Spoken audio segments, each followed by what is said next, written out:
Тазгодишното издание на фестивала е посветено на детето и общуването с него през първите 3 години от живота му. Затова и темата на филмовия конкурс е "Мълчанието днес ражда новините утре". Участниците в конкурса имаха точно 1 седмица на разположение, за да заснемат и монтират филмите си. Целта на организаторите е не само да се покаже проблема през погледа на младите артисти и бъдещи родители, но и да се възроди снимането на детски филми. Искахме по някакъв начин да развиеме детското кино, макар и късометражно. И да се открият някакви евентуално нови таланти. Един от тези бъдещи таланти е Сава.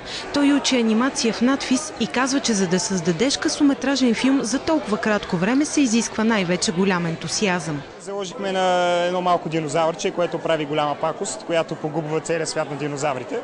И след това интерпретацията на това събитие в наше време, като новина. За съжаление, една голяма част от родителите не отделят достатъчно внимание на децата си, не ги изслушват, не споделят с тях своите емоции. Затова и децата призоваха възрастните да общуват повече с тях и да ги разбират и подкрепят. Обръщат възможно много внимание на децата си, да ги обичат докато могат. Да. И докато още са малки, да им се радват.